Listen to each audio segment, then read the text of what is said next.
Okay, all right. So we're live recording. You see everything here on YouTube. Okay, everyone have one around the table, and I apologize. It looks like someone's copy is missing something or other at the end, but okay. So the goal of this, I had been unfortunately last winter with all the whatnot of Zoom and in person and what this just didn't come together. So I'm really happy to be back and teaching during the weeknights. Previously, I had done many seasons of what we called living on a prayer, which is great. We went through all of Shemona Esrei. We went through different parts of Tefillah, which was really special. But as I learned, the last thing we did 2 years ago was a study in Kabbalat Shabbat, which a lot of it really is just Tehillim, and it got me thinking as we were going through it about how Tehillim is really such a central part of our Tefillah experience and of our experience as Jews, right? The first thing we do when something goes wrong in our lives or communally, or we hear of unfortunate news, you hear of God, Rahman al-Islam, you hear a terrorist attack like we had a few weeks ago in Yerushalayim, you hear whatever unfortunate news, the first thing that a religious Jew turns to, right, aside from wanting to help in the moment, is what? We all turn to Tehillim. We turn to Tehillim. It's the lifeblood of the davening Jew. So the goal of this is to take some parts of Tehillim which we say. I'm not starting from chapter 1 to go to chapter 150. That's a long journey. I'm going to try to pick some chapters that we frequently say, so that it adds value and meaning to them. I want us to be able to look at the Tefillah and know why we're saying what we're saying and what it means. It's like the number one thing when people ask me, like, what's, or it is part of the answer of like, why did you become a rabbi? Why did I become a rabbi? Partly because there's many answers to that, but one part of the answer is because I love understanding why I do what I do. I don't just want to do things because there is tradition, importance of keeping our traditions, but I love understanding it. Where does it come from? Because it can tell me things about other aspects of my life. So here's what I want to do tonight. I want to look at the first paragraph of Tehillim that I want to analyze with everybody is Tehillim Kuf Lamed. It is the go-to Tehillim chapter in Tehillim, and Barbara has a seat right for you, right next to the teacher. It's okay. It's not reflecting on your behavior, but this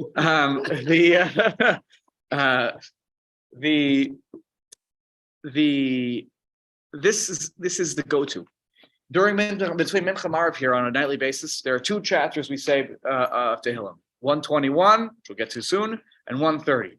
Anytime something goes wrong, Kuf Lamed, 130. During the high holiday season, from Rosh Hashanah to Yom Kippur, every day in the davening, we add in Tehillim Kuf Lamed, right after Yishtabach, before we move on to the blessings of the Shema. This is a very important parak of Tehillim that is recited daily by Jews around the world.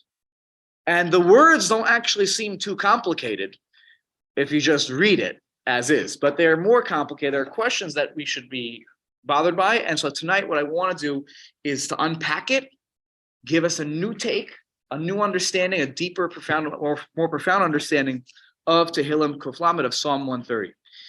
Okay, as we do this, there's one more thing that's really important. Tehillim is complicated. I'm admitting that, having prepared even. It is not simple. These are poems that were written in a context that we don't always fully understand. When you read poetry in English, there are things that we assume we understand about the author, and there are things we don't. And there are things also that are perhaps lost, right? You have something that's written in prose, meaning it's just written as words.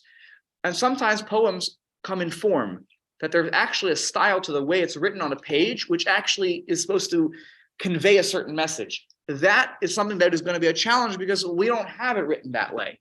But there are many scholars who believe that Tehillim was written very much as songs, certainly some of them, and the way it was written was probably that the structure of how it was laid out on the page probably affected the way that you understood what you were saying.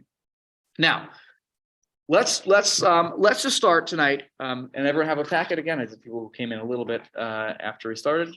Yes, for those of you who are watching online, by the way, I sent it to some of you, I believe, who are on a distribution list I had from a few years ago. If you don't have it, you can either just follow along, or one thing I can do right now quickly is copy and paste the link into the chat box, and you can open it and print it out and follow along as you desire.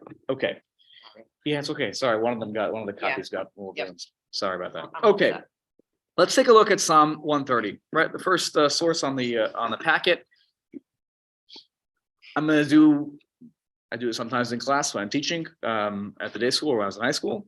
Let's just take 30 seconds and like quietly read Psalm 130 to yourself. If you're following along and you're like, I don't have a sheet, you could open up a siddur right after Yishtabach in the morning. Just take 30 seconds. You can read the Hebrew or the English, just to read what it's about, and we're all on the same page. So let's take 30 seconds.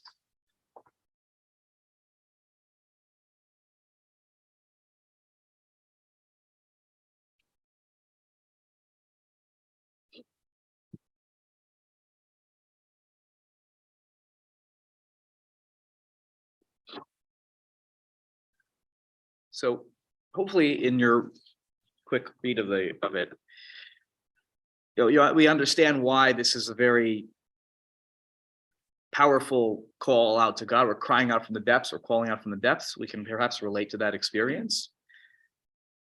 But I want us to think the larger picture. Why is this the go-to Tehillim for the Jewish people? And why is this the go-to Tehillim during the high holiday season? That it's literally included in the liturgy of Rosh Hashanah, Yom Kippur, and all the days in between. Okay, so it's important in order to understand a paragraph Tehillim, to understand how to group the psukim together, right? It's poetry. There are stanzas in a poem. How do we group the different psukim? There are 8 psukim, very short, 8 verses here. How do we group these together so that we understand on a more deeper level what is going on in this psalm? There is a back and forth story that's happening here, even if it didn't seem like it initially.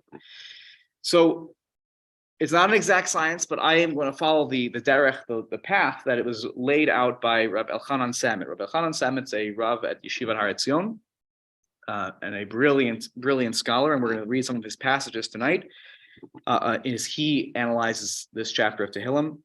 Let's take a look at how he broke it up. He basically says at the beginning, Shir HaMalot. It's an introduction. Many of the chapters of Tehillim have an introduction of who wrote it. It's a certain this kind of song. I wouldn't put too much stock in this one. Shir HaMalot. Some explain that in the Beit HaMikdash, when the Levium, the Levites, were to sing parts of Tehillim, there were 15 steps between the Ezrat Nashim, the women's section in the Beit HaMikdash. That's what it was called. And the inner section, there were 15 steps, and the Levium used to stand there on the Ma'alot, and they would sing the Shir HaMalot paragraphs. There are 15 of them.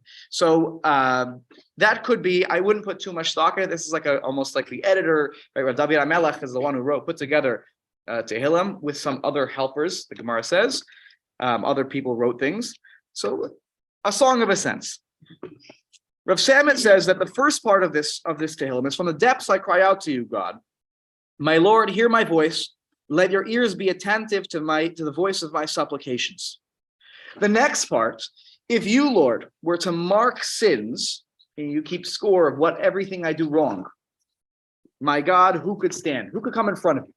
If every sin was on the scorecard, when I come in front of God, no one could do that. It would be impossible. It would just simply be impossible.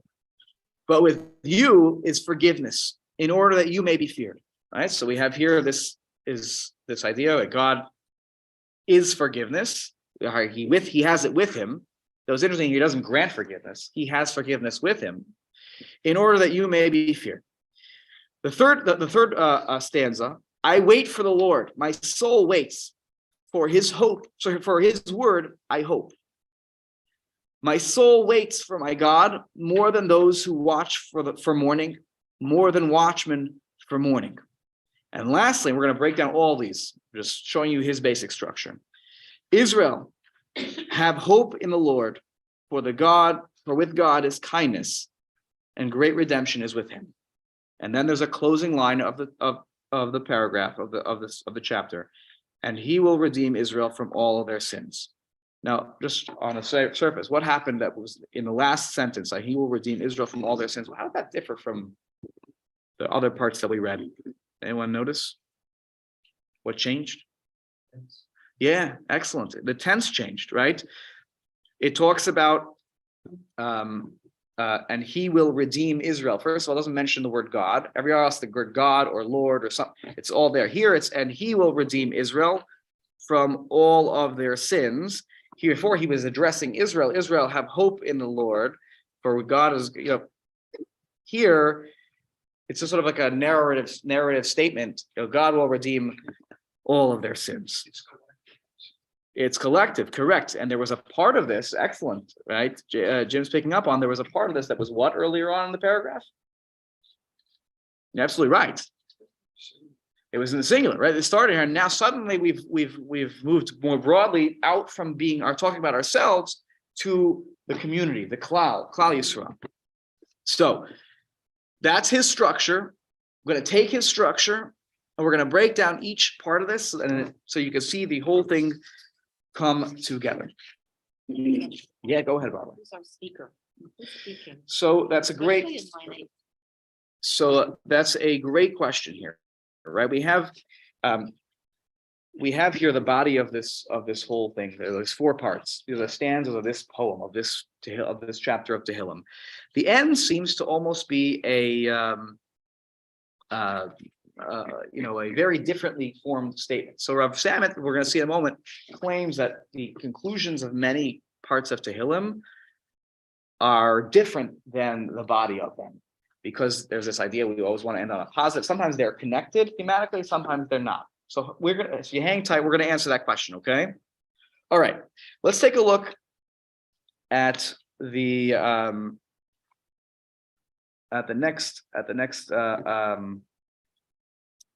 next source, number 3. Actually, before we read it, let me just break this down. So let's go back to A. So we have A, B, C, and D here. So stanza A, what's happening in stanza A? Let's go back, actually, turn the page back to A. What was happening in A?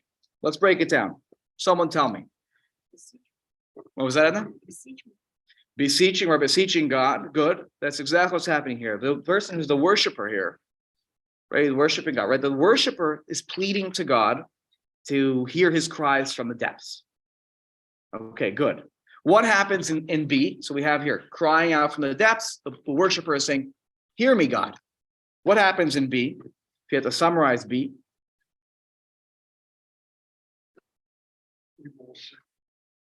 We've all sinned. Yes, it's true. But what else can we say about it? Particularly at the top of the next page. What was that? I think if basically saying, like, if we're supposed to come in front of you with sins, we would never be able to do that. We couldn't stand in front of you. Right? It says here, but with you is forgiveness. Right? So here we are crawling out from the depths. We're saying, how can I even come in front of you, God? I have all these flaws about myself. But what's the saving grace here? God forgives. Right? Forgiveness, because what is it? But with you is forgiveness. So here is the idea that God forgives human beings' sins. Okay. What about C? Right. So we're summarizing we went from crying out from the depths, acknowledging the only way that this is going to work is that God can forgive. C. I wait for the Lord. My soul waits, and for his word I hope. My behavioral response. This is me waiting, right? So my response to what I'm approaching God, I'm calling out to God. God has it in his ability to forgive me so that I can come in front of him. But then comes the hardest part of life. This is the hardest part. For children, this is really hard. Sometimes you got to wait. Hard for adults too, right? Sometimes we have to wait. Where the worshipers wait. I wait for God. My soul waits, and for his word, I hope. We're hoping for some sort of word from God. Right? My soul waits for God. So we have here the worshiper who cried out, who knows I can come in front of God because God can forgive me, now is saying, but I got to be patient. It's not so simple. This takes time. But he's also not directly addressing him. I will wait for the Lord Right, correct. instead of you. Right, know. correct. It's like almost like I'm hanging back here. Excellent point, Diane. Right, I am waiting for God right now. It's a really a self-reflective moment here for the worshiper of God here, is saying like I need to just be patient. Absolutely. And lastly, D. What is D? Right, Israel, have hope in the Lord, He's addressing. for God is a people. kindness. Right. What was that? He's addressing others. Good. It's an appeal. It's an appeal to Israel, the Jewish people, to wait for and to hope in God. Meaning, be patient. Not just me, everybody. We all got to be patient, and we're given the reason. Why is it good? Because God is kindness. God has chesed. So that's why we should be patient, because ultimately God will respond to us in kind, and God has great redemption possibilities. God can really make this happen for us. So be patient, right? So it's a self-reflective, and then also then more broadly speaking to the Jewish people. So we have these four parts, which is like someone's telling a story, going from crying out from the depths, but then it's saying on the other hand, okay, but I can do this. I wouldn't be able to do this if God doesn't forgive. I know that God can forgive. What happens though? I have to be patient. I need to wait. I'm not going to get a response necessarily right away. I want to get a response right away from God. And lastly, it's this call out to everybody else. Let's all take the approach of being patient, because we believe that God is really going to be there to help us. Okay, take a look now at the next at source number 3, and this is from Rav Elchanan Samet's essays on this chapter of Tehillim. So he writes, let us now consider the 4 stanzas as a whole. Is there any basis for dividing the psalm into these 4 stanzas, other than the elements of content and style mentioned above? Right? We talk about like, what content-wise, why they're a little bit different. But this is where it gets cool, and this is something where, without his help, I would never have noticed this, seen this. But just to appreciate his depth of understanding of this as a beautiful poem from its form perspective. He says, firstly, it is immediately apparent that in each stanza, God's name appears twice. You go back and look, you can test it. There is some form of the name of Yud-Ke Vav-Ke, and then there's a name Ado, right? Adonai. The conclusion of the psalm, right? That last pasuk is distinct in that it says God's name is a pronoun, he, right? He will redeem Israel. Secondly, so you have this 2, 2, 2 in these 4 stanzas, God's name twice. Secondly, if you look at each stanza, we see that the first and fourth consist of 3 lines, while the second and third consist of 4. However, the word count in Hebrew reveals that they are almost identical in length. Stanza A and D consist of 11, and B and C are 12. So you have a very consistent pattern from just again the form of the poem. So obviously these 2 issues are not incidental. They serve to reinforce the division of the psalm as he has argued for. Okay. All right, good. So basically the point is, again, this is a point with a little more depth, which is he's saying that from a stylistic perspective, it makes sense to break it up this way as well. Okay, any questions so far? Yeah, we're like, I dug us really deep in, like I gotta get out of it. Don't worry. Okay. All right, so if you take a look at the next one, number 4, what you'll see here is that we just want to address the conclusion for a moment, which was Jim's point from a few minutes ago, which was the conclusion is very unique and different from the rest of it. Okay. And we're going to ultimately answer this whole question, hopefully at the end of the shir tonight. But take a look here at number 4. He writes here, Samet writes, the connection is a strong and clear one in terms of the connection between the last line and the rest of the chapter. Almost every word of this psalm has already appeared previously in the psalm, especially in verse 4. And he, the pronoun referring to God, will redeem. Great redemption was mentioned previously. Israel, sins. These are all things that thematically the last line is connected to what's going on. We may then ask why the concluding verse is not integrated as part of verse 4, where it seems to belong. The answer is that there are 2 significant differences between the 2. Let's turn the page over.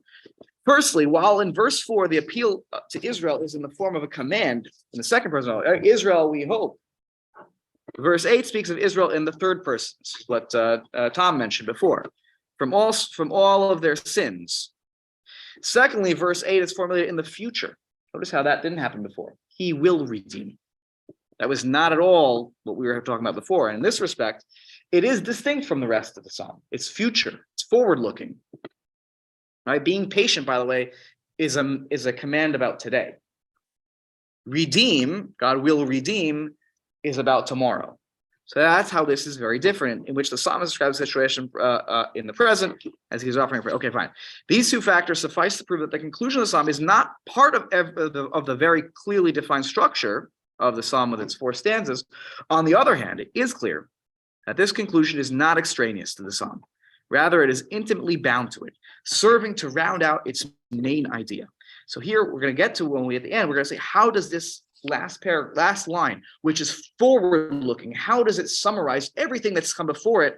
That it just puts the psalmist, the worshiper here. How does it summarize that all at the end of this? Okay, questions, comments? All right, now we're going to do some analyzing of each of these 4 parts. Okay, in a way that we're going to become very familiar with how this whole chapter of Tehillim breaks down. So take a look at the first. We're going to analyze the first stanza. We have this word mimama akim, calling out from the text. Shir amalo mimama akim, kraticha Hashem mimama akim. How is it used in the Bible? What's the context of mimama akim? There are other usages of it. How does it used? Take a look at source 5. This is from the book of Yeshayahu. Right? He says here, Halo ati hamacharevet yam mei tehom rabah hasama ma'amake yam derech lavor geulim. He says it was you that dried up the sea. Right? This is referring to God, right? The waters of the great deep that made the abyss of the sea a road that redeemed, that the redeemed might walk. So here, Amke Yam, the depths of the sea, we're talking about actually a physical pathway in the sea. Like it was in the depths, like the pathway was cleared. So we're talking about here a lot of imagery around water, low down in the water. Here in this case, actually, it was a good thing. The water's parted, but it's obviously talking about the depths related to water. Take a look at Yechezkel, source number 6. He says here, 8 nishberet miyamim b'ma'amake mayim. He says, but when you were wrecked on the seas, right, in the deep waters sank your merchandise and all the crew aboard. So again, here's a literal sinking, a literal depth of the sea. We're talking about the bottom of the ocean. And it's also used in Tehillim. Take a look at another place in Tehillim, chapter 69. Here, we see Hoshi'ani Elokim. Deliver me, God. Hivo ma'im ad nafesh. The waters have reached my neck. Now, this is not necessarily literal. We're talking about the psalmist who is expressing their feelings here. Havati bivein mitzula ve'ein ma'amad. I am sinking into the slimy deep. Bati bima'amake mayim v'shibolet shitafatni. I have I'm sinking in the slimy deep, but I have come into the watery depths. Here, we're not talking about necessarily something literal, but I feel like I'm sinking. Spiritually, I'm sinking. I am struggling personally in my life right now. So we have every time in these 3 examples, it's always sort of used in the context of water. What's funny is in our paragraph, we don't have the water. It just says Shir Mal Mimama Akim Kratei Hashem. But if we understand the biblical context of Mimama Akim, we understand perhaps now to utilize in our minds the imagery of water. That we feel like we are sinking. Right? Not just like, oh, we're calling out from the depths. Like there's a custom in many shuls where the bima is lower down than, I don't know if you ever read in a shul like this. Bima is lower down than the rest of the shul. Actually, before we had the raised platform now in the main shul, kind of could claim that that's what we had here, and you're kind of davening from the depths, and that's a nice usage. That's halacha and shulchan aruch. You're supposed to have, okay, it's ideal. If it doesn't exist, it's okay. But if you understand the pshat of Mimah Ma'akim, the simple understanding is this person who we're describing feels like they're sinking. It's not like we're calling out from the depths like, oh, I'm down. No, I feel like I'm sinking right now. So it's already a bit of a change if you just understand the word in its biblical context. You just say that in Mackenzie's way, 2 words, Emek Yam. Very nice. Yeah, Mi'emek from the depths of the sea. Yeah, Mimah Ma'akim, right? Mi'emek Yam. By the way, and here this is you're saying like take the words together the way they're presented in the other places and then just mush it together and you get Mimah Ma'akim. Yeah, I like that. It's good. It's a good thought. It's an excellent thought. So take a look now. Source number 8. Rav Samet kind of analyzes part A here of our chapter of Tehillim. In the first 2 sources, Yeshayahu and Yechezkel, the ones mentioned above, the deep waters are meant literally. In Tehillim, on the other hand, deep water is a metaphor for the situation of the worshiper, surrounded by many enemies and filled with a sense that God, unless God intervenes quickly, the metaphorical water, which has already come as far as my soul, right? That was the first, but the pasuk bet in that in verse 2 in Psalms, right? The water has already reached my nafesh. They translated it as neck, but a nefesh really is a soul. Will wash over him and he will drown. It is therefore not unreasonable to assume that in our case, too, the expression from the depths connotes deep water, and that this is a metaphor for the dire straits in which the worshiper finds himself. He feels that we're on page 4 at the top. He feels that he is about to drown. Thus, God's aid is a vital and immediate need. All of the terror that a person feels as the floodwaters are rising and his life is in danger is expressed in the metaphor of from the depths. Hence the urgency and the desperation of the psalmist's cry, hear my voice. I'm drowning here. I hear my voice. Let your ears be attentive to the voice of my supplications. He points out in stanza A, we must also consider the expression, hear my voice, shma b'koli, right? Throughout Tanakh, the expression lishmoa b'kol, literally listening to a voice, means obeying. Right? Obey what I'm saying. Doing as the speaker says. In our case, this interpretation makes no sense. The worshiper has not yet asked anything specific concerning which he seeks an actual response from God. Clearly, his request at this stage is merely that God hear to his desperate cry and not ignore him. I am drowning. Just don't not pay attention to me. How many times when we're in a very difficult situation, all we want to do is be somebody, please notice what's happening to me. Don't turn away from what I'm going through. What's the solution? I don't know right now, but just don't ignore me. I'm suffering. I'm drowning. I'm falling to pieces. I need you just to hear me, to notice me.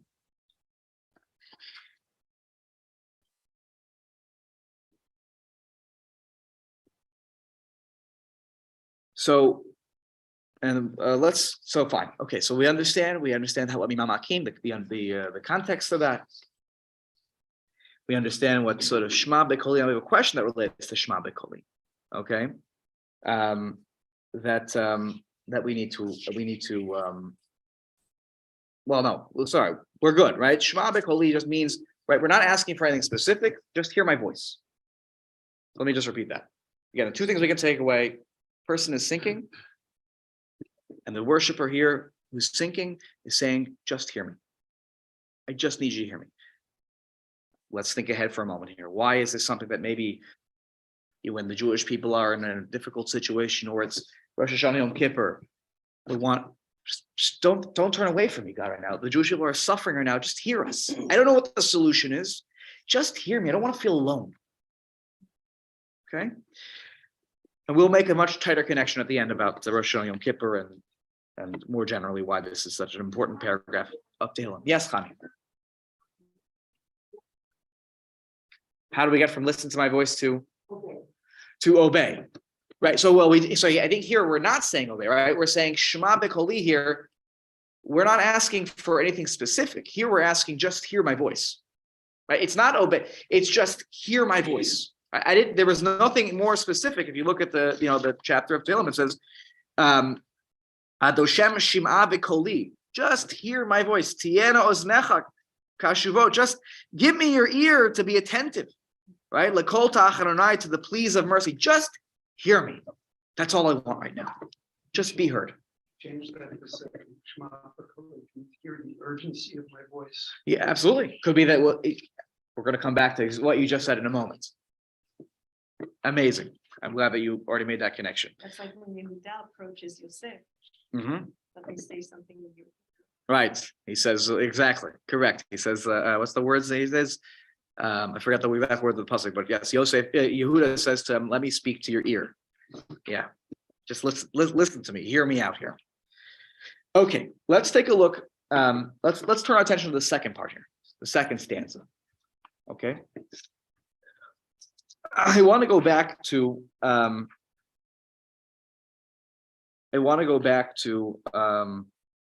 The phrase, "My God," right? Who could stand? Right? If you go back to the part B here, right? Im avonot tishmea, Hashem miyamod.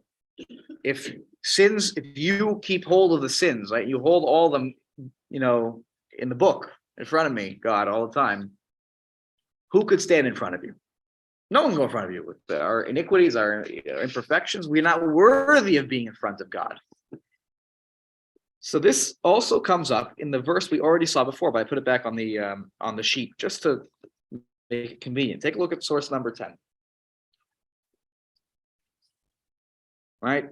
Tavati, again, this viven mitzula ve'ein ma'amad is that word of standing. Right? I am sinking into the slimy deep and find no foothold. I have nowhere to stand. I cannot endure, right? So in the literal sense, who can stand? And if you think about the continuation of the metaphor of drowning, right? If you're drowning in the depths of the sea, what does it mean to drown? It means I have no place to put my feet. I am being tossed around by the water.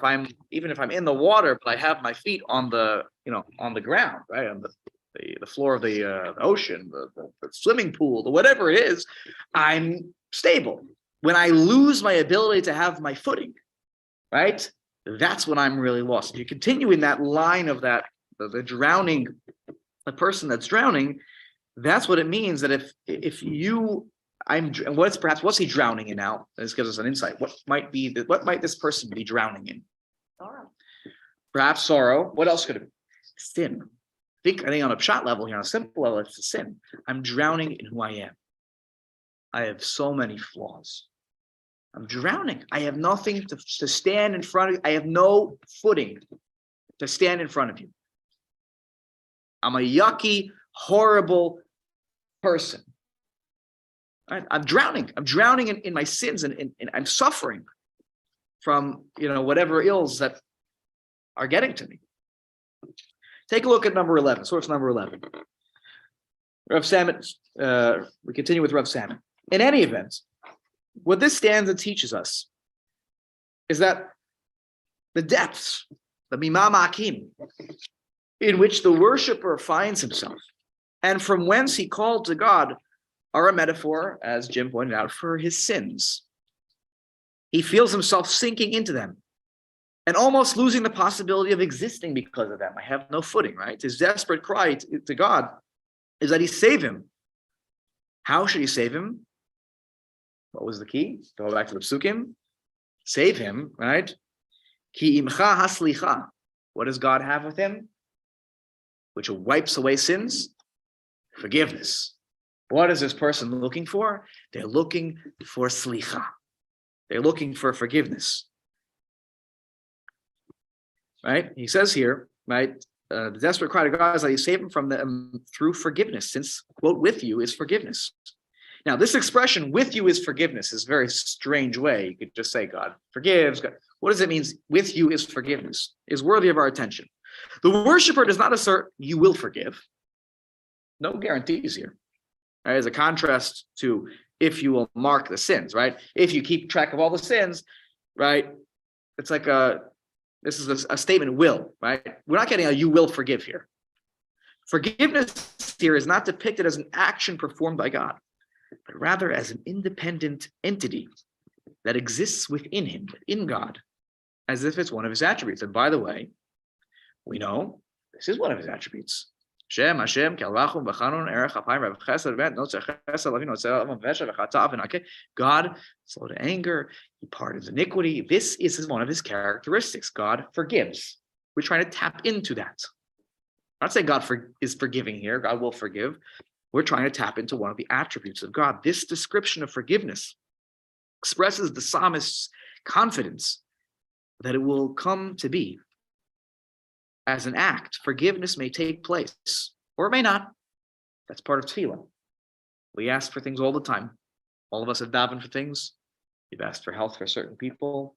We've asked for help in different challenges in our life. We know sometimes we get the answers we're looking for. Sometimes we don't.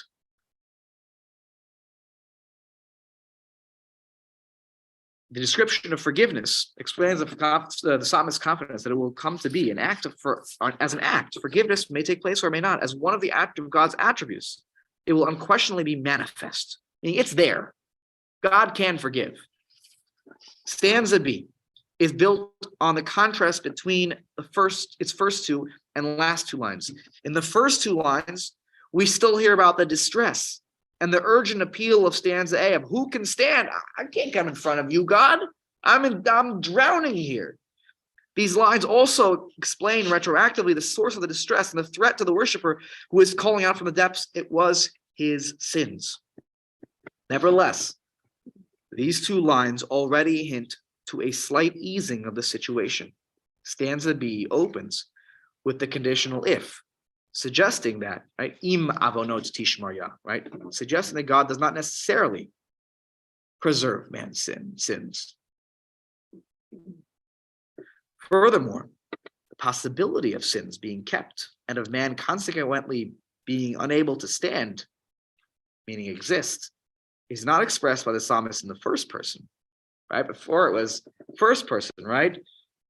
Listen to my voice. Now it switches from first person to, right? He does not say, if you will keep my sins, I will not be able to stand. He speaks in terms of all of humanity as a general truth. And this truth eases his personal distress, right? So I'm drowning, but what helps me ease my situation? That I know God has forgiveness as one of his attributes to people, to human beings. And so that gives me hope. That gives me something to rest assured as I move forward. And the final two lines of stanza B brighten the horizon considerably. Because we say, for indeed with you is forgiveness. You do not keep and preserve man's sins. Certainly then, my cry from the depths will be heard. It's a confidence. Right? And there is hope of being saved from the depths. And we have hope in a situation of distress and despair. It's the best. That's what we cling to. Right? When we are in a down and out, we're suffering, whatever the challenges in our life. Hope is what keeps us going. That maybe it'll be better. So here we're clinging on to the hope that God is a God of forgiveness. It's one of his attributes. And he says here, just to finish up this paragraph, it would seem that the danger of drowning has passed and the ground under his feet is a little firm because the person knows that forgiveness does exist. So I have what to stand on. Am I going to be forgiven? Not necessarily, but I'm standing. I was drowning. Now I have something to put my feet on. That maybe God will forgive me because God is a forgiving God. Any questions, thoughts? Does that make sense? Right? We went from beginning, we're completely in a horrible situation, giving ourselves confidence that maybe this can get better. I will overcome the sins of my life. Because God doesn't always keep them around, he forgives. And right, God doesn't always hold on to it. B, even if he does hold, maybe he forgives. I know maybe those are the same two sides of the same coin. But this is the hope of being able to go forward. We're good so far. We're like wading through this very tumultuous sea. You're really seeking hope in forgiveness, not forgiveness itself. The hope and forgiveness. Yes, good. He's staking, his hope in forgiveness that that the possibility exists. Yeah. I don't even see how this is about, Hesha, about sin. It's just, to me, reading it, Mhm. it seems like it's about somebody is sinking Yeah.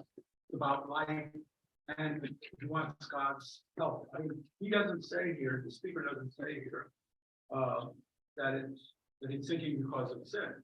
I mean, he Mhm. never says that. So we can again, nothing is here foolproof, right? But the one thing we do know is that this person is saying im avono tishmara, meaning if with all If this is about sin, please forgive me, but you know. right. So I understand your reading. I like it. Meaning you're saying this broadens the understanding of it or the reading of it, which is that if one of the reasons that I'm suffering right now is because of sin, right, and that's why I can't come before you. So ki imcha slicha, but at least I have confidence. I have hope that you can forgive me. Right. So the aim to me also indicates that this is not about his feeling that he was sinful, but that he's being given a bad deal in life that he can't get out of. Mm-hmm. So the one thing that Or she. right. So the one thing we can I think agree on though is that whether or not it's the sin that's weighing the person down, or it's life's circumstances that are weighing them down, and I think both are legitimate reads. The psalmist here feels that what may be holding them back in both of those scenarios is their iniquities, right? Their sins, and perhaps they believe that the way out, the way forward here is through the God of forgiveness, right? Yes, absolutely. That Mhm. the speaker or Mhm. whatever is saying, if that's what you believe, that it's my sin, please forgive me. It doesn't seem to me Mhm. that he's acknowledging that he sinned. Right? No, he is not expressing that at all that he has sinned, right? And that's why again your understanding of it, which I love what you're saying here, is that he's maybe in the back of his mind, the reason I'm going through these struggles is because of that. And if it is that, right, now I'm reaching out to God's attribute of forgiveness. Okay. We talk Yes. about sins that we unwillingly do. that we didn't know we did. It's unclear. It's unclear. No, but we do talk about that. Well, for sure, it's something that we talk about all the time. We bring, in the days of the temple, we would have brought if we did something by not fully purposefully, we would have brought a sacrifice to try to atone for that. Absolutely. So it could be both. Yeah, Dorothy. Counting in sin. Why isn't it focused on Shuba? I mean, that's what do I need to do Mhm. to get in this situation Right. and earn it? That would be my go-to. I felt that I was treading the wrong path. That Right. I need to start with and make effort to change my ways. So it could be that what's happening here, though, to address your point, which is very, very well taken, that this person, right, the psalmist is saying, I realize what's wrong, right? This doesn't fit with your reading of it, but I actually acknowledge it. That's why I need this attribute of forgiveness, or I need to at least have the hope of it, because I know what's wrong. Now the question is, will God forgive me or not, right? In order to, and I feel as though I'm drowning unless I get that that help from God. Just to make sure everyone heard what Dorothy said. She said that why is the person here not turning towards tshuva right away? And that's so I'm just my response is that perhaps this is their tshuva. They are going in front of God and saying, I realize my struggles, I realize this, and now I need that forgiveness. And yes, part of that is also looking internally and how am I going to improve upon myself? Yeah. Okay. Let's take a look. Let's focus on the third stanza here. The third stanza of this psalm. The third stanza. Let's just jump right into Rav Samet's comments here. Okay. Again, this part, the third part here is all about hoping for it talks about hoping for Hashem. It's about the, Nafshila Hashem Shomrim Laboker, about sort of waiting for the dawn. And let's try to break this down. Why does the psalmist now suddenly start speaking about God in the third person? And how does stanza C continue the ideas expressed previously? Right now we're describing, we're speaking about God, we're not speaking to God. Right before we're saying, God, how could I stand in front of you? Now we're describing God. Okay, in order to answer these questions, we need to clarify what it is the worshiper is waiting and hoping for. Kiviti Hashem means I wait for God.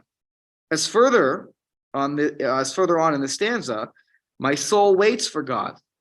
However, the absence of the lamed, right? It's nafshi ladonai, right?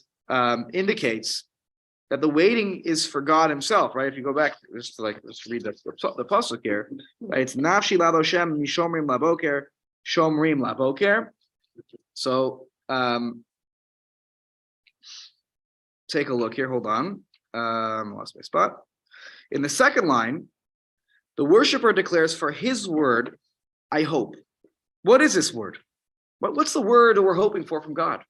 Considering what had already been said in the previous stanzas, the answer is clear. What does this person want? There's one word they want. Yes, they just want the word to hear out of God's mouth, salachti, which is like all what we want to do during Rosh Hashanah Yom Kippur. I just want at the end, God should say, salachti, I forgive you. That's the whole avoda, that's the whole job of the Yomim L'Roim. God says, I forgive you. However, he's not content for God's word to reach him in some indirect manner. What he wants is for God Himself to appear on the horizon of his life with His direct, turn the page, redeeming word, salachti. That's what I want. I want salachti. That's the word I want to hear.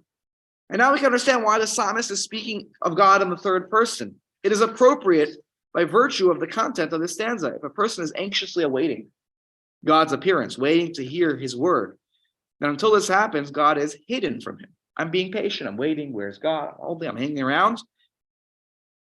Continuing to address God in the second person, as we were doing previously, right? I laid it out there to God. Now I'm waiting to hear back. Right? That would contradict the very message that the stanza is trying to convey. So that's why we have a shift here from second to third person. Nafshi ladoshem means my soul hopes and waits for God. That's why I'm waiting for God. Okay, imagine the book, by the way, Waiting for Godot. If you read Waiting for Godot, it's like waiting. I'm just waiting. That's it. I'm waiting. This interpretation is supported by the preceding two lines, and especially the first line where the psalmist declares, "My soul waits." Right, my soul waits. Okay, my Avshila Doshem Shomrim. Right, now we arrive at this puzzling repetition. Mishomrim laboker, Shomrim laboker. Of all the interpretations that have been proposed, the one that seems most appropriate is that of Professor Blau, who's cited by Amos Nacham in the Dot Mikra. If you ever read the Dot Mikra version of Tehillim or commentary, it's really great. It's complicated though, but he quotes from Rav Blau, from Professor Blau, who says the following.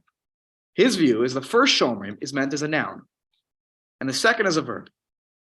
What the verse means is my hope in God is stronger than the hope of the night watchman, the Shomrim, for the morning, as they await, Shomrim, the watchmen await the coming of the morning. My hope is stronger. My hope in God is strong. I really hope in God. I have such a strong belief in hope in God.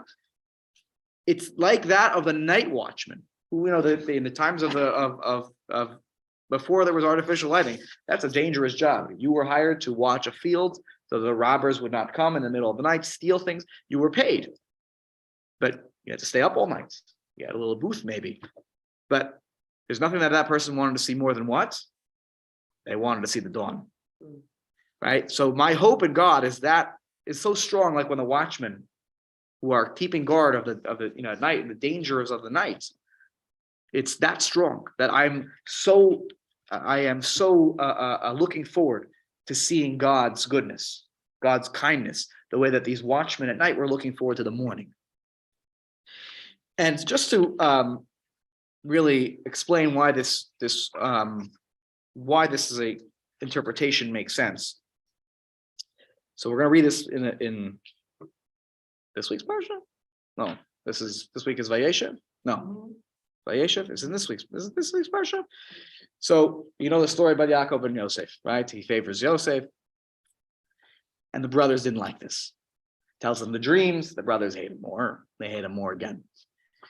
What is Yaakov's reaction? What's his famous reaction to this whole story? No. Vayikanu bo achav, source 13. The brothers were so jealous of him, of Yosef. Va'aviv shamar et hadavar. What does shamar mean here? What does shamar mean? Rashi tells us, look at your Dalet. Rashi says he awaited. He waited. Shamar can mean waited in the Bible. He was waiting and looked forward to the time that this would come to pass, right? That he remember the dreams, or he's like the center of the dreams, and dad's like, okay, maybe it'll happen. That's not bad. I'm gonna wait until the day that comes. He doesn't scold him for it. He's waiting. Aviv shamar et hadavar. He's awaiting when this should happen. And he quotes a few other places, Rashi does in Tanakh, in the Bible, where shomer means being sort of patient, and I'm anticipating, right? Yaakov was anticipating the future of when that would come true, that Joseph would be bowed down to. And so too, he quotes from Isaiah, from Eov, again, situations where it's about waiting. Just like the watchman waits to see the dawn, right? That's how strong I have hope in God, right? That I will see the dawn. I will see that forgiveness, that salachti that I'm looking for. Take a look at number 14 here. Just to wrap that thought up. Why then does the psalmist choose to depict, right here, this is the night watchman, a laborer's anticipation throughout the day? If you work during the day, all of us, right? We work during the day. What do we look forward to? I want to go home. I want to take my shoes off. I want to untuck my shirt, sit on the couch, watch some TV. I want to just relax. Evening is normal to come out. It is quite unlike the night watchman's anticipation of the dawn. The night watchman carries out his job while he is surrounded by darkness and uncertainty, with a great responsibility resting on his shoulders. Guard duty at night is not a job performed during the hours, top of page 7, when a person is tired, and it is accompanied by anxiety and a tense anticipation of the dawn, which brings daylight and confidence and delivers the watchman from his stressful job. Comparison that is drawn here between the psalmist's hope for God's appearance, right? Appear, say, I forgive you, and the anticipation of the night watchman for the dawn teaches us several things. One, while waiting and hoping for God, he is emotionally stressed and insecure. That this person who is pleading to God, forgive me, doesn't know what's going to be. It's dark. Can't see anything. God is hidden from him, leaving him, as it were, in the dark. His hoping for God's appearance is accompanied by great stress, and he counts the minutes until it's over. I can't wait until it's dawn, until I'm forgiven.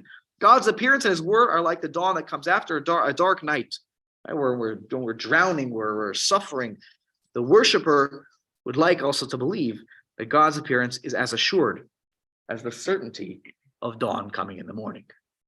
So there's also this idea of I have confidence though that this will happen. I'm in the dark. Okay, it says here number 16. Okay, in the third stanza, this is now we're turning our attention to the last one, the last stanza, and then we'll wrap this up. In the third stanza, the worshiper is deeply and intensively hoping for God's appearance and awaiting his word. Rav Salmon writes, is God's appearance a certainty? Will the worshiper hear the word he wants to hear, the word salachti, I forgive you? He would like to believe so, but it would seem that it is not so certain. Hence, the hints of distress and suffering in this stanza. At this point, the worshiper reminds himself that what applies to him personally is not the same as what applies to Israel as a nation. With regards to the nation, there is no doubt as to God's positive response. Right? This is the whole idea of davening as part of a shul, part of a community. We feel more confident when we come in front of God, adding all of us up. That all of us add up to more than the individual parts of who we are, and we come together as a community. Right, bestowing his kindness and of forgiveness and redemption from sins. Hence the appeal to Israel at the beginning of the fourth stanza. Hey, Israel, have hope in the Lord as I have hope in him. But your hope, Israel, will certainly be granted as a community, positive response. Because with regard to you collectively, with God is kindness. God is always through the generations, even through the difficulties that we've had. There is kindness, and the Jewish people always endure, and great redemption is with him. From this point forward, the individual worshiper is included amongst all of Israel, and his own waiting and hoping becomes part of theirs.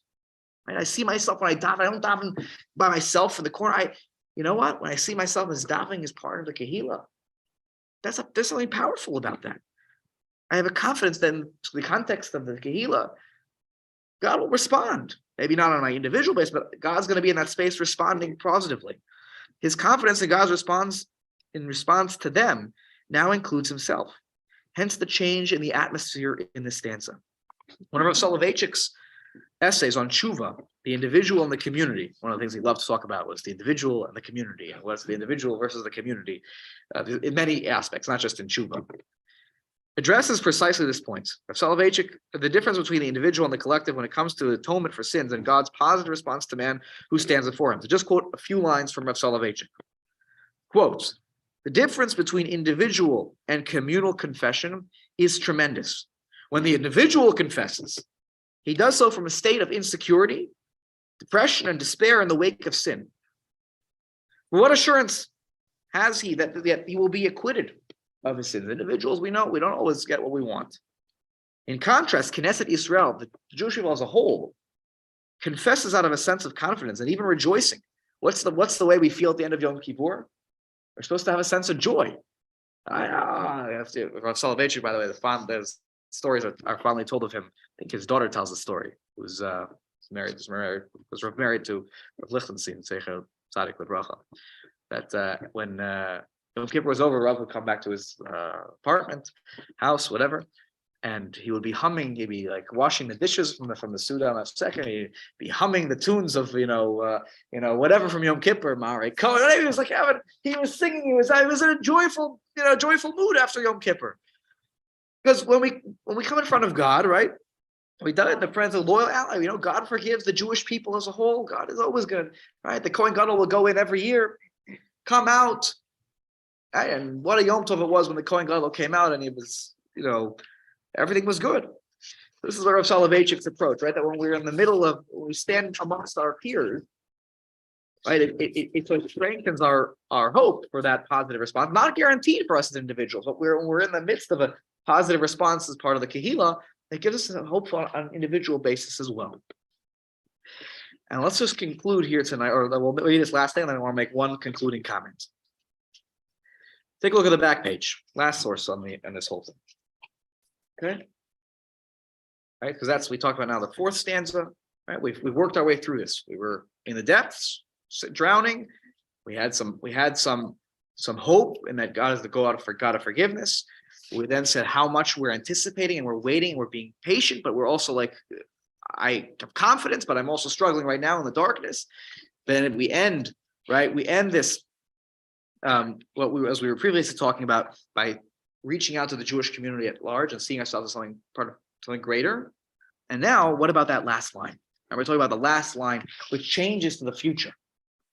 So take a look. He writes here of Samet, the conclusion of the Psalm, verse 8, is meant to alleviate somewhat the sense of deficiency that arises from the body of the Psalm with regards to God's response. Remember, nowhere in there we ever say God will respond to us. We hope, we wait, no assurances. It is difficult, as it were, to come to terms with the psalmist's call to Israel in stanza 4, which remains suspended in the air. The reader asks himself, did God's kindness appear to Israel? Did he redeem them from their sins? I don't know. How does the story end? Had the psalm included another stanza providing a description of God's response as something happening in the present as the psalm is being uttered, then the special purpose of the psalm as being described would be damaged. Right? The conclusion is a sort of compromise. There is no description of God's actual response, but it is promised for the future. God will redeem us one day. He will redeem Israel from all of their sins. Today, we are left in uncertainty. Think about when we say this psalm, when we say Psalm 130, when something's going wrong in the Jewish community, the reality is we feel a certain sense of uncertainty. What will be? Right? When we Right? We should know such things. Like when there was a war, right, going on in Israel, and there are rockets fired from Gaza, and there all sorts of horrible things happening, and our Chayalim are going in on the front lines. We don't know. Who of us knows what's going to happen? We don't. It really captures the feeling of what it is when we're davening in those moments. We don't know what's going to happen. Somebody was injured in a, God forbid, a terror attack. We're davening. I don't know what's going to happen to them. So what does this mean for the Jewish people? There's uncertainty, right? We feel like we're in the dark again. We feel like we're drowning. You know, whether it's we're drowning in sin, or we're drowning in our circumstance, and are our sins getting in the way, and God, will you forgive us so that we can just have footing? We don't know. That's what the psalm is all about. We don't know. He concludes here, this distancing of the conclusion from the body of the psalm in terms of the redemption that God will bring to Israel is also a distancing from the body of the speaker, the psalmist. It is no longer the speaker whose words have been issuing throughout the psalm, since the speaker had addressed Israel in the second person. Israel, have hope. In the conclusion, the psalmist is a sort of narrator who speaks about Israel in the third person, and whose task is to finish off what the worshiper did not say, what could not have been said. But the certainty expressed by the worshiper in the fourth stanza as to God's positive response to Israel is indeed going to happen. So when we find ourselves in that darkness, in the place where we feel like we have no footing, right? We went through the experience, right? There's this experience, and then the psalm ends in this third person way. God will redeem us. Today, I don't know when, but we have a deep-seated hope. That's what it means to be a Jew in God. That God will redeem us.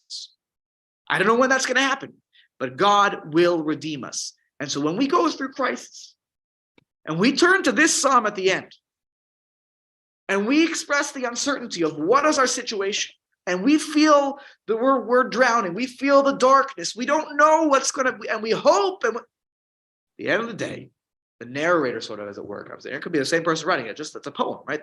David HaMelech. At the end of the day, we have confidence that the Rabbanu Shalom is going to come through. When, how, I don't know the answers to that, but we believe that God will redeem us. Rabbi, it's collective, not necessarily. Correct, right. Now, how does that relate to the individual?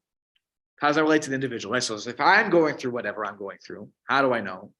I don't know, because we know from life's experience. As you redeem Israel. Right. I want to get. It's like when it's on. It's the opposite of what we say on Rosh Hashanah, right? When we say we come in front of God, kebakarat roe edro, right? Like the sheep, like where you're one by one counted.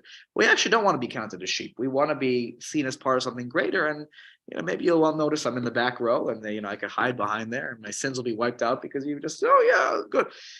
Now, I'm obviously speaking a little tongue in cheek about how God works, but. The idea of being a part of the greater community is that we hope in that God sees us as being influenced by the good of the community, that we are forgiven on an individual basis. Now we know that from life's experience, we don't know the answer to that question.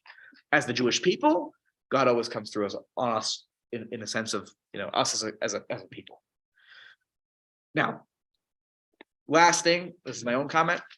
I think hopefully we understand why this is something we turn to as the Jewish people. Why Psalm 130 is the go-to. Go-to, why? Because this is something that gives, it encapsulates our experience of the uncertainty, and it also expresses on a communal level, which is particularly when people say this psalm, you can say it individually too, it encapsulates this idea of hope, that again, that ultimately God will come through for us. Now, why is this in the liturgy of Rosh Hashanah Yom Kippur on the days in between? I think it's abundantly clear, because the person who's saying this, right? All they want to hear is Hashem's word. What is the word that they want to hear from him? They want to hear Salachti, I forgive you. And this is the crescendo in some ways of, we ended on Yom Kippur, Salachti, I want to be forgiven. Individually, collectively, I want to be forgiven. And this expresses how we feel during that time of the year, Rosh Hashanah Yom Kippur, when we have this uncertainty about our future. We have this uncertainty, and that does speak to the idea of drowning in our sin, right? Even if that's not how we can interpret it multiple ways. But there, we might feel like, I'll hate this, I'll hate that. I'm like, I'll hate it. That's a lot of stuff, actually, And all I want to hear from God, right? God who is a God of Ki'imcha Slicha. All I want to hear, if you lead Varohu Chalti, I want to hear that word, the magic word, which by the way, how do we end Yom Kippur? Say Shema Yisrael Hashem Elokeinu Hashem Echad, right? We say and we say Hashem, we say Basharach Shem Kavod, we say Hashem Wa Elokim, right? We're so tapping into the foundations of God. How do we start Yom Kippur? After Kol Nidre. All right, maybe it's right before Kol Nidre. Oh, right before Kol Nidre. Right? We say everyone's welcome to daven with us, and then we say 3 times. Vayomer Hashem salachti kidvarecha. Vayomer Hashem salachti kidvarecha. Vayomer Hashem salachti kidvarecha. That's how we start Yom Kippur. Like this is what I want to hear today. And at the end, we're acknowledging hopefully that closeness with God, but that's what we want to hear from God. Salachti kidvarecha. We'll stop here. Sorry, I went over time. I planned on only an hour, but we had a good time. So hopefully I will try my very best to actually keep it shorter. I actually don't want to take so much time with people. For those of you watching online, thank you so much. And I will we'll see you next week. It's Hanukkah, but there's no reason not to meet on Hanukkah. We'll talk about